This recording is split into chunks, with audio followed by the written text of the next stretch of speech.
খুবই লোভনীয় একটা রেসিপি নিয়ে আপনাদের সামনে আজকে হাজির হলাম। তো অবশ্যই আমার রেসিপিটি দেখার অনুরোধ রইল।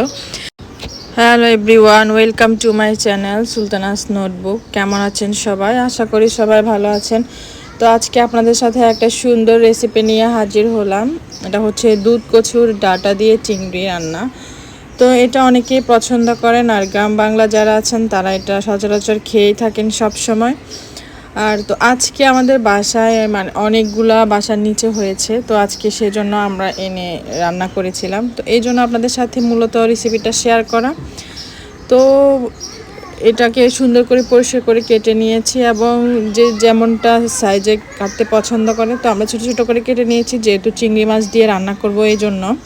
আর কচু খেলে তো অনেক ধরনের উপকারী হয়, বিশেষ করে আয়রনের ঘাটতি পূরণ হয়। আর তো মূলত প্রথমে আমরা কচুগুলোকে কেটে সুন্দর করে ধুয়ে নিয়েছি। এখন একটু ভাপ দিয়ে নিব, যদি কোনো মানে গলায় ধরে বা একটু কুচকুচ করে, তো এই জিনিসটা আপনি যদি একটু লবণ দিয়ে হালকা একটু লবণ দিয়ে 5 থেকে 6 মিনিটের মধ্যেই হালকা করে ভাপ দিয়ে নিন, তাহলে এই সমস্যাটা থাকবে না।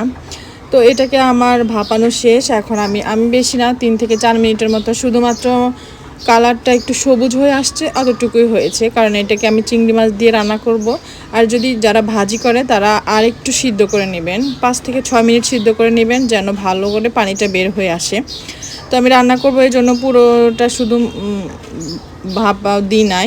তো যাই হোক, আমার ভাপ দেওয়া শেষ হয়ে গেছে, এখন আমি মূল রান্নায় চলে এসেছি। তো আমি একটা কড়াই বসিয়ে নিয়েছি, এটাতে হালকা করে তেলটা যখন গরম হয়ে গেছে, এটাকে আমি বেশি করে পেঁয়াজ কুচি আর রসুন কুচি দিয়ে নিয়েছি। যত মানে কচু তরকারিতে যতটুকু আপনি রসুন কুচি দিবেন খেতে খুবই ভালো লাগবে, আর টেস্টটাও একটু বাড়বে। তো যাই হোক, আমি একটু শুকনো মরিচ আর কাঁচা মরিচ ঝালের যতটুকু ঝাল ওই পরিমাণ মতো আপনারা দিতে পারেন। তো আমিও আর শুকনো মরিচটা দিয়েছি একটু ফ্লেভার ভালো হওয়ার জন্য, আপনারা পারলে এটা স্কিপ করতে পারেন। তো দিয়েছি ছোটো ছোটো সাইজের কিছু চিংড়ি মাছ, যেহেতু চিংড়ি মাছ দিয়ে এটাকে আমি ঝোলের মতো রান্না করব এই জন্য। তো এই তো আমার আরগুলো মশলা আমি অ্যাড করে দিয়েছি, লবণ, হলুদ আর একটু মরিচ, কারণ কচু তো একটু মিষ্টি মিষ্টি ভাব থাকে। তো আপনাদের ঝালটা আপনাদের পছন্দ মতোই রাখবেন।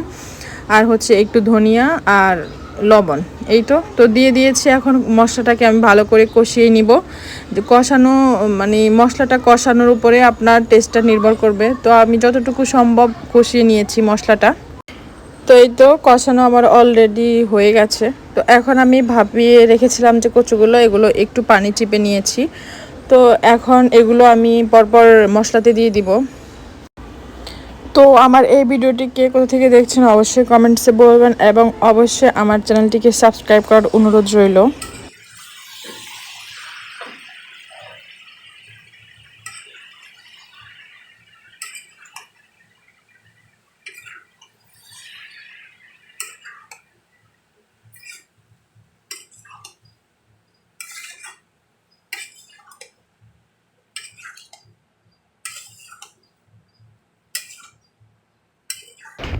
কচুর তরকারি বা কচুর রেসিপিগুলা খেতে খুবই মজা হয়। আর মানে সেটা যেভাবেই হোক না কেন, ডাঁটা যদি আপনি শুধু ভাজি করেন সেটাও কিন্তু খেতে খুবই মজা লাগে। তো যারা যারা কচু পছন্দ করে না তারা অবশ্যই এভাবে একবার হলেও ট্রাই করে দেখবেন, খেতে খুবই মজা লাগবে। আর গরম ভাতের সাথে খেলে তো কোনো কথাই নেই। তো আপনারা অবশ্যই এটা ট্রাই করে দেখবেন। আর যারা যারা এই রেসিপিটি খুবই পছন্দ করেছেন তারা অবশ্যই আমাকে একটা কমেন্টসে বলবেন যে আপু এটা খুবই মজা হয়েছে, আপনার মতো ট্রাই করেছি। তো তাহলে আমি যে এত কষ্ট করে একটা ভিডিও দিলাম, তাহলে মানে আমার একটা জিনিসটা হবে। তো যাই হোক, আমার মোটামুটি মানে রান্নার এক পর্যায়ে শেষ হয়ে গেছে। আমি কিন্তু কচুতে একটুও পানি অ্যাড করে নিই, ভাপানোর সময় যতটুকু পানি বের হয়েছে, তো আমি চিপার পরে যতটুকু ছিল ওইটুকু দিয়েই কিন্তু কচুগুলো রান্না হচ্ছে। এটাতে মানে বেশি একটা গলা চুলকায় না, আর আপনি মানে অনায়াসে যে কোনোভাবেই রান্না করতে পারবেন। তো এই তো আমার মানে রান্না শেষ হয়ে গেছে।